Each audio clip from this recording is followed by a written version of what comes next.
ज्यांचा पवित्र जन्म झाला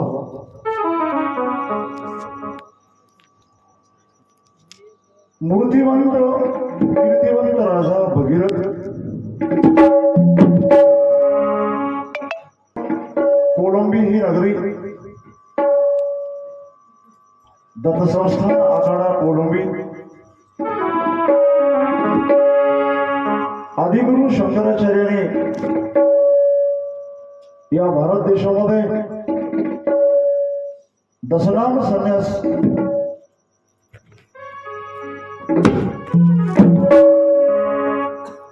अशा प्रकारचं आखाड्याची निर्मिती शंकराचार्याने आपल्या भारतामध्ये हिंदू धर्माची परंपरा अविरत ह्या देशामध्ये जिवंत असावी, धर्माचं रक्षण करण्यासाठी ज्याने जीवन आपलं पूर्ण धर्मासाठी समाजासाठी शेवटच्या झोपडीमध्ये राहणारा आणि हे चार आकडे गिरी पुरी भारती आणि वन हे महाराष्ट्राला दिले आणि त्यामधला एक विशेष असा असणारा आकडा परमार्थाचा कुस्तीचा आकडा असेल अन्य कुठला आकडा असेल पण ज्या ठिकाणी परमार्थाचा आकडा आहे ज्या ठिकाणी जीवनाचं हित करण्याचं जे साधन आमच्या या कोलंबी नगरीमध्ये ज्या साधू संतांनी या ठिकाणी साधना केली असे एक पवित्र ठिकाण गुरु गंभीर बन महाराज असे या ठिकाणी पवित्र स्थळ आहे आणि खरंच त्याचे अनुयायी या गावामध्ये फार मोठी आस्था आहे। या मोठ्या संस्थानाबद्दल जिल्ह्याच्या कानाकोपऱ्यामध्ये या मोठ्या संस्थानावर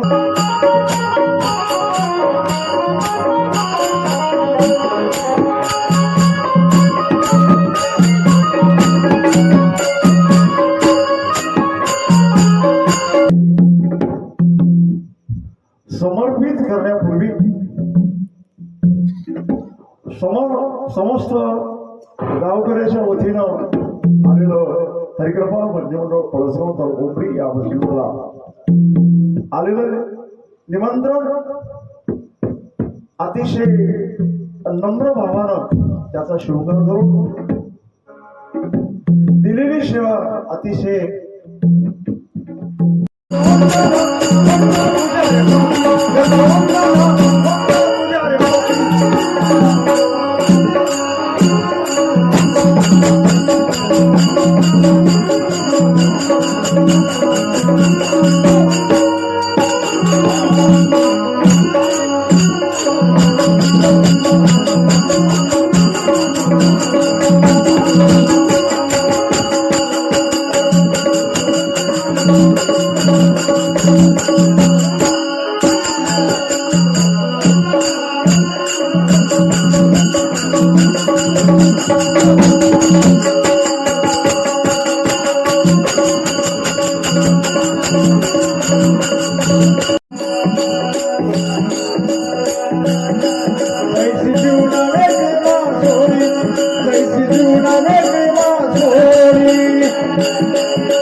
असा की तुम्ही राजकारणामध्ये असा की समाजकारणात असा की संसारात असा संसारामध्ये तुम्ही जीवन जरी राहिल्या संसार तुम्ही जिवंत राहून जरी केला तरी तुम्ही मेल्यासारखं आहात, आणि परमार्थ करता करता तुम्ही मेल्या तरी तुम्ही जिवंत आहात. दोन्ही बाजू बघा. तुम्ही जिवंत राहून जरी तुम्ही संसार केला तरी मेल्या दाखला. संतांच्या दरबारामध्ये संसार करणाऱ्याला शून्य किंमत आहे. म्हणून अशी तळमळ पाहिजे भगवंताविषयी. तुझ्या भेटीस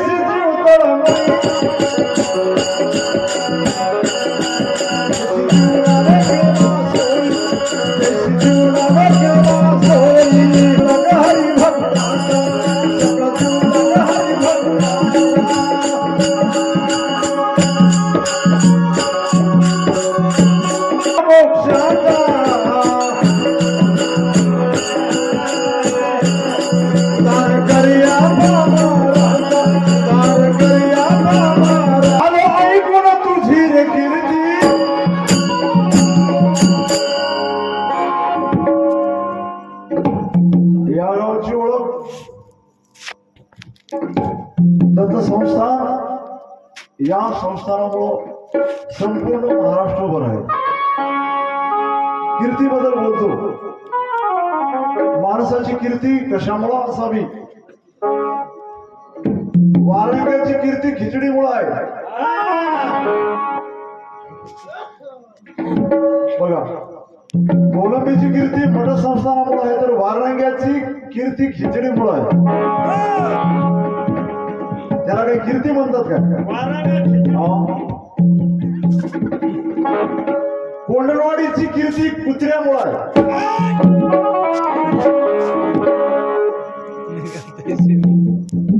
गणेश पाटील, फार दिवसापूर्वी मी भजनाला जाऊ लागलो. पोरं समोर गेले आणि तेव्हा एसटीनं प्रवास होता. मी मागे राहिलो, एसटी मध्ये निघालो, बसलो. बाजूला बसलेला माणूस कुठे मामा म्हणलं मला. मी म्हणलो कोंडलवाडीला चलो. कुत्र चावलंय का तुम्हाला म्हणलं त्याला.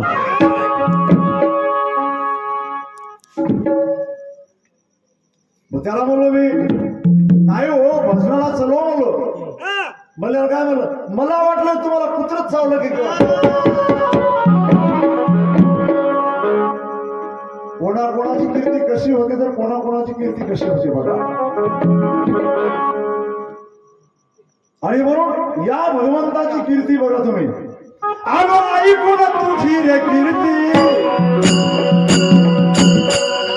आलो ऐकून तुझी रे कीर्ती, करतो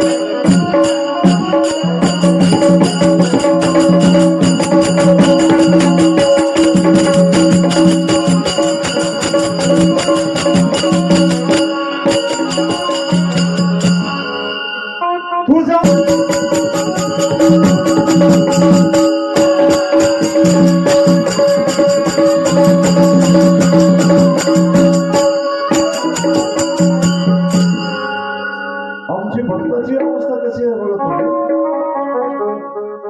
भक्तही असं कीर्तन करायचे. 3 पाकिट हातामध्ये एवढं रुपये ठरले होते 3000. एवढं गटा त्या पाकिटामध्ये घालून दिल्यावर त्या कीर्तन करायला वाटलं याचा हिसाबच चुकून पैसे जास्त आले म्हणून त्याला इतक्या लवकर गावातून कच्चा काढला. डायरेक्ट गाडी कोलंबीतून नरसी. चालू गाडीमध्येच पैसे लय मोठे आले. खुश महाराजांना पाकिट तिथे उघडलं, नशीब फाट्यावर गेलं की गाडी चालू. वरी 100ची नोट, त्याच्या पाठीमाग 50ची नोट, 50च्या पाठीमाग 10ची नोट, 10च्या पाठीमाग 2ची नोट, 2च्या पाठीमाग 10ची नोट, 10च्या पाठीमाग 20ची नोट, 20च्या नोट माग 50ची नोट. असं त्याला मिळच लागला की 3,000चा लवकर गाडी बिनोली पर्यंत गेली, मिळच लागला, बिनोली पर्यंत गेला, हिसाबच लागला, 1 घंटा लागला हिसाब करायला. रुपये निघाले 1,500. डायरेक्ट गाडी बिलोली, ड्रायव्हरला सांगितलं डायरेक्ट कोलंबीला घेऊन चल. डायरेक्ट गाडी बिलोली कोलंबीला आली. कार्यक्रमाच्या स्थळी सगळे लोक मंडप फुंडप काढून सत्याची सांगता झाली. सगळे घरला गेले आणि ते इनेवाल्या गळ्यामध्ये इना घालून मंदिरापाशी असं बसलो होतो.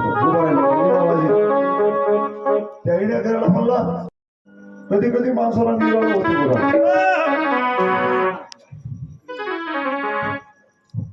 छाटलं पण समजा ऐकलं का. वरून बघल्यावर कोणाकोणाचा नाकाचा शेंडा दिसला.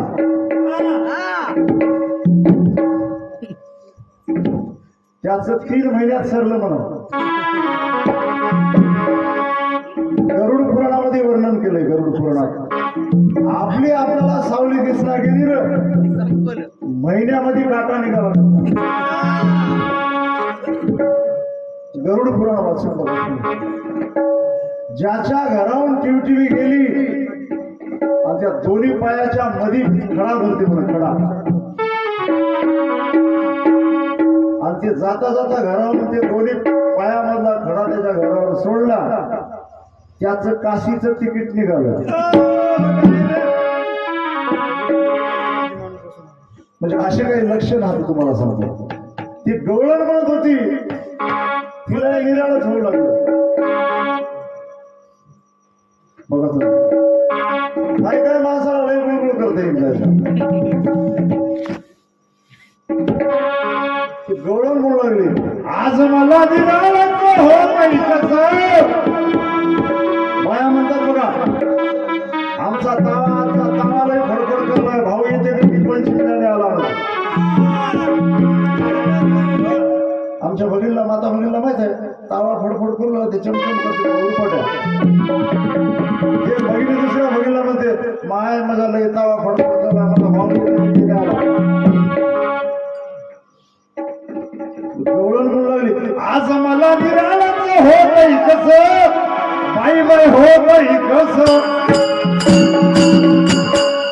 मला ग बाई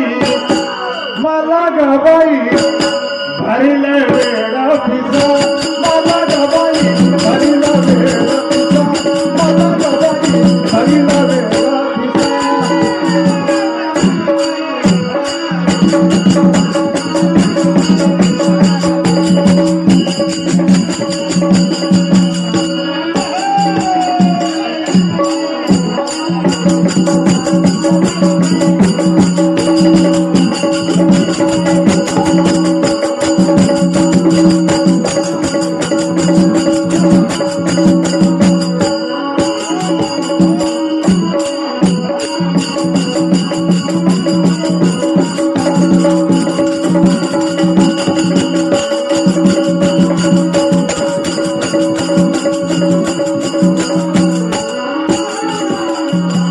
जगामध्ये वेळ लागल्याशिवाय जगामधली कुठलीही गोष्ट माणसाला मिळत नाही, असं माझं वैयक्तिक मत आहे. कोणाचं काय मत आहे मला माहित नाही. वेळ झाल्याशिवाय काही बी कोणालाही काही मिळत नाही. लोकमान्य टिळकाला सुद्धा वेळ होतो. कोणतं वेळ होतं? मगाशी सांगितल्याप्रमाणे स्वराज्य हा माझा जन्म सिद्ध हक्क आहे. हक्क आत्म्या जाण तुझा धर्म. आमचा धर्म कोणता आहे? भगवंताला प्राप्त करण्याचा आमचा धर्म आहे. परंतु आमचा धर्म आम्ही विसरल्या. आम्ही संसारालाच आमचा धर्म म्हणाल्या.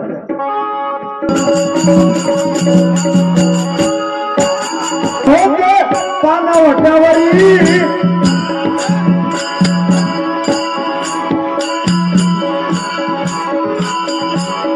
पाठी भागून धरली माझी वेणी टप्पे पार करून जावं लागतं. अशा गोकुळामध्ये 3 प्रकारच्या गवळणी होत्या. एक लेकीच्या रूपातील, दुसरी सुनाच्या रूपामध्ये, तिसरी सासूच्या रूपामध्ये. 3 अवस्था, गौरवण्याच्या 3 अवस्था आहेत. प्रहरण सुद्धा 3 आहेत, अवस्था सुद्धा 3 आहेत. सकाळ दुपार सायंकाळ, बालपण, तरुणपण, वृद्धपण, लेक, सून आणि सासू. लेकीला सून व्हावं लागतं आणि सून झाल्यावर पुन्हा सासू व्हावं लागतं. भक्ती म्हणजे काही अशी सोपी नाही. भक्ती असे टप्पे पार करीत करीत, असे टेस्ट पार करीत करीत चढत उतरत जावं लागतं, तेव्हा भगवंत आम्हाला प्राप्त होतो. असं नुसतं पाठ करून बोलणं म्हणजे भक्ती किंवा मोक्ष किंवा भगवंत नाही. भगवंत फार निराळी वस्तू आहे. पण हल्ली काय झालंय, कोणताही उठाले, काही बोलाले, याची बघतोच मला, त्याची बघतोच मला, काय काय भक्ती केली, काय नाही, काय काय बघत, याची त्याची बघण्यापेक्षा तुझी नीट बघ तू कसं काय. हल्ली असं झालंय भजनाचं. तुम्हाला सांगतो, अवस्था पार करत करत आपली अवस्था, आपण कुठल्या अवस्थेमध्ये आहोत, आम्ही आमची अवस्था जर शोधली तर चांगलं होईल, दुसऱ्याचं काहीतरी शोधण्यापेक्षा. म्हणून पाणी भरीत हो पाणवट्यावरी,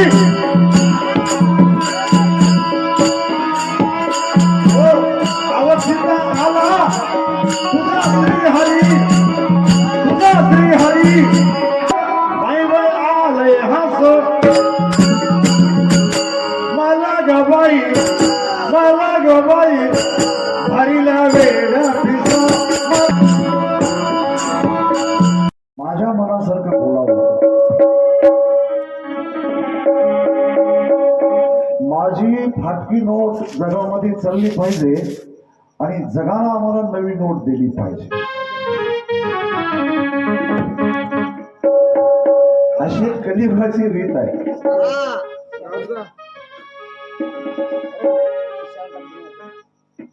मलाच कुठेतरी जगामध्ये सन्मान मिळाला पाहिजे. सन्मान उगाच मिळत नाही, आधी आपण जगाला सन्मान दिला पाहिजे. मला मान मिळाला पाहिजे, तू कोणाला मान दिलास, आम्ही जगाला मोठं म्हणलो पाहिजे, तेव्हा जग आम्हाला मोठं म्हणते.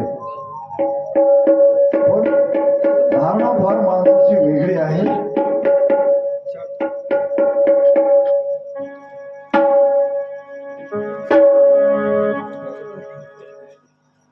भजनाला सुरुवात कशी झालेली आहे,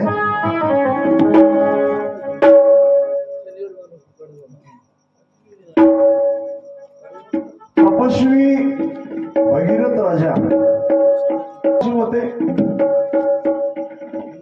ज्याने समाजाला आपलं जीवन समर्पित केलं, ज्याच्याकडे समर्पणाची भावना आहे, ज्याने समाजासाठी स्वतःला झोकून दिलं, त्याची जयंती होते. समर्पणा कशाला म्हणतात? जेवढं काही आमच्याकडे जीवनामध्ये जे काही आमचं होतं, जे काही आम्ही कमवलेलं होतं, ते संपूर्ण समाजासाठी किंवा जगासाठी, छोट्यातल्या छोट्या माणसासाठी जे माणूस समर्पित करतो, आपल्याकडे काही न ठेवता, जे भगवंतानं दिलेलं शरीरही जीवनही दुसऱ्यासाठी खर्च करतो, त्याला समर्पणाची भावना असं म्हणतात. त्याची जगामध्ये पूजा होते. एका हातामध्ये पोथी आहे, दुसऱ्या हातामध्ये स्वार्थ आहे. आधी तुम्हाला भजन कळते काय, आधी नीट समजून घ्या. पहिला प्रश्न आहे माझा, तुम्हाला पुढच्या भजनाचं भजन कळते काय, हा माझा पहिला प्रश्न आहे. आणि तुम्हाला जर माझं भजन कळत नसेल, किती काही जरी मी बोललो तरी ते उपयोग काहीच होत नाही. अजून तुम्ही नीट समजून घ्या. आधी तुम्ही ऐकायला शिका. जोपर्यंत माणूस नीट ऐकायला शिकत नाही, तोपर्यंत त्या माणसाला बोलता येत नाही.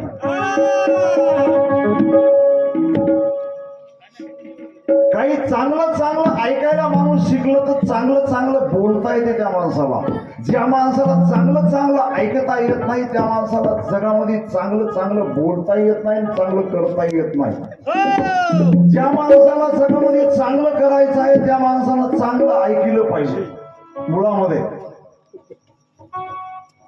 ऐकलं काय?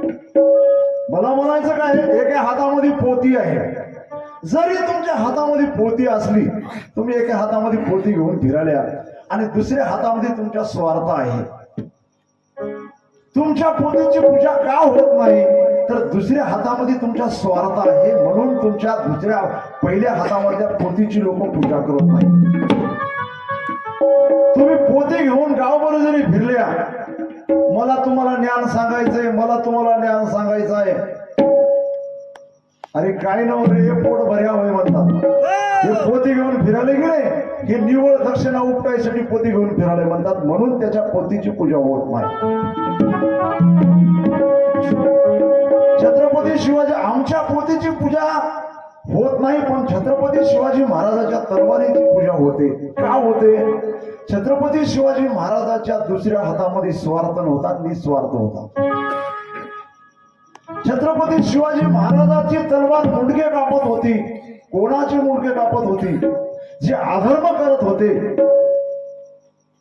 अधर्म करत होते, धर्मावर त्यांनी पगडा बसवलेला होता, अधर्म माजवला होता आणि धर्माच्या बाजूने अधर्मावर मात करण्यासाठी छत्रपती शिवाजी महाराजांची तलवार चालत होती. म्हणून छत्रपती शिवाजी महाराजांच्या तलवारीची पूजा का होत होती? तरी छत्रपती शिवाजी महाराजांची तलवार निस्वार्थीपणाने चालत होती. तलवार त्याने काही कुठल्या दक्षिणा उपटण्यासाठी चालत नव्हती, जगाला जीवन देण्यासाठी तलवार चालत होती. मुद्दा समजून घ्या. डॉक्टरही नरड कापतो, चोर बी नरड कापते. चोर त्या माणसाला जिवंत मारण्यासाठी नरड कापते, परंतु डॉक्टर नरड कापते पण त्या माणसाला जीवन देण्यासाठी नरड कापते. कारण त्याच्या नरड्यामध्ये गड्डा जर असेल तर ते नरड कापल्याशिवाय ते गड्डा बाहेर काढता येत नाही. डॉक्टरला पेशंटला जीवदान द्यायचं आहे, चोराला त्याला मारायचं आहे. क्रिया दोघांची सारखी आहे नरड कापण्याची, परंतु एकाच्या नरड कापण्यामध्ये स्वार्थ आहे आणि दुसऱ्याच्या नरड कापण्यामध्ये निस्वार्थपणा आहे. तुम्हाला दोन्ही बाजू जर कळत असतील तर तुम्ही भजन म्हणा, नाहीतर केदोळे भजन म्हणा, नाहीतर मी आजपासून भजनच म्हणा. तुम्ही भजन नाही म्हणलं तरी चालते. तुम्हाला जर भजन येत नसेल, कमीत कमी तुमचं ज्ञान तुम्हाला पुढे नेता येत नसेल, तुम्ही नेऊ नका, जागेवर राहू द्या. तुमच्या ह्या बोलण्यामुळे जर बाळगुरु महाराजाला बाळगुरु महाराजाचा मोठेपणा तुम्हाला सांगता येत नसेल तर सांगू नका. तुम्ही सांगता गेल्यानं काही फरक पडत नाही. कोणीतरी सज्जन येईल, कोणीतरी पंडित येईल, कोणीतरी ज्ञानी येईल, बाळगुरु महाराजाचं महत्व चांगलं लोकांना समजून सांगेल. कोणीतरी सज्जन माणूस आहे, पण तुम्हाला जर बाळगुरु महाराजाचं महत्व लोकांना समजून सांगता येत नसेल तर सांगू नका, परंतु तुमच्यामुळे बाळगुरु महाराजाचा अपमान तरी करू नका. चार टप्पे पडलेत मी.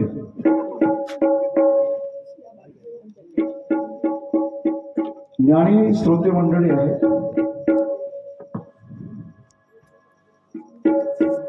आपल्या मारुतराव पाटलांकडून आपण ऐकले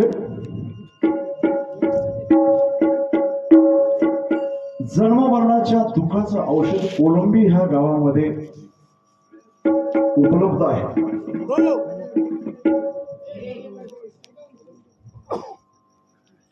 बिलकुल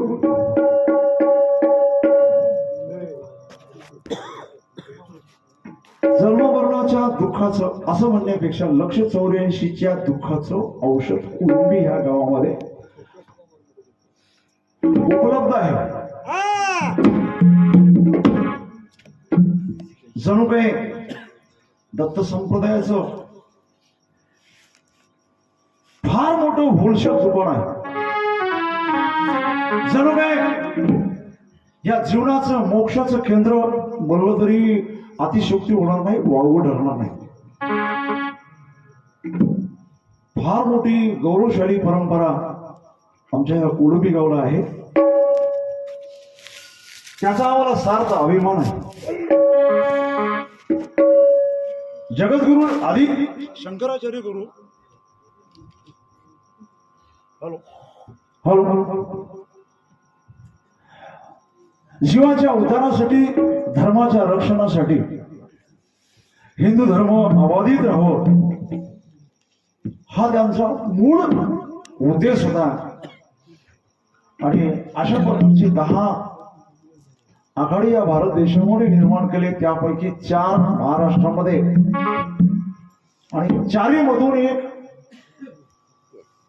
बन नावाचा आखाडा ह्या कोलंबी गावामध्ये आहे. भारती नावाचा आखाडा माहूरमध्ये आहे. पुरी नावाचा आखाडा मोहनपूरला आहे.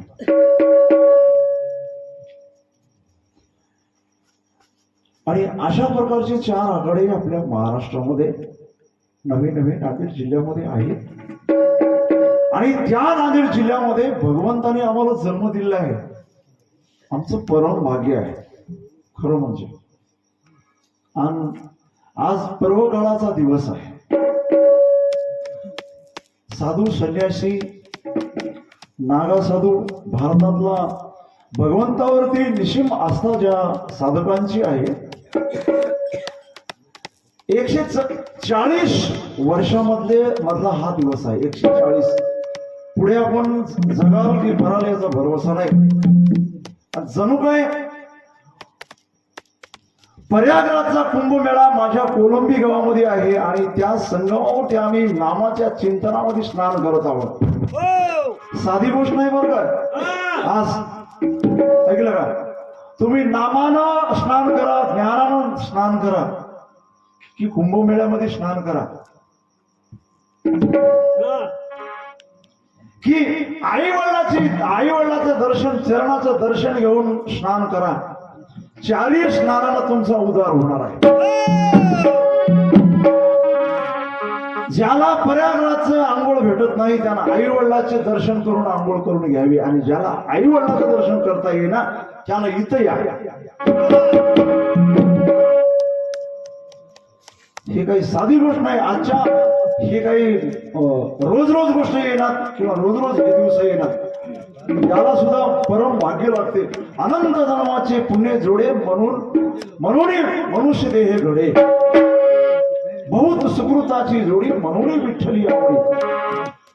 कितीतरी दिवसाची पुण्याची सांगड लागते, साखळी तयार करावी लागते. पुण्याच्या राशी पडाव्या लागतात. तेव्हा मनुष्य जन्म मिळतो. नुसता मनुष्य जन्म इथे यावं लागते. हे भाग्याला प्राप्त होते या गोष्टी. आणि 4 टप्पे पाडलेत मी.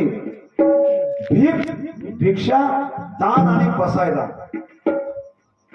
मारुत पाटलांना सांगितलं भीक असल, भिक्षा असल, दान असल, पसायदान असल, हे सगळं एकच होय म्हणजे.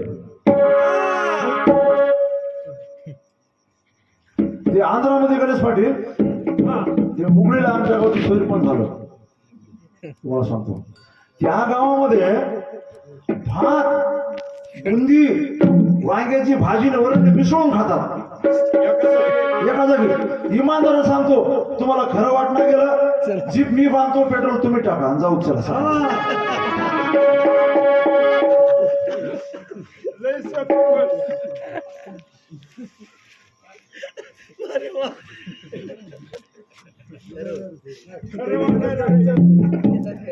इमानदार सांगायला कोण सांगतो. याच्यावर तुमचा भरोसा बसला गेला. तुमच्या गावात भात, वरण, बुंदी, वांग्याची भाजी करा, तेला बोलतो शिवाय तुमच्या इकडे नाही मारत पडला करायला तेला कशाला.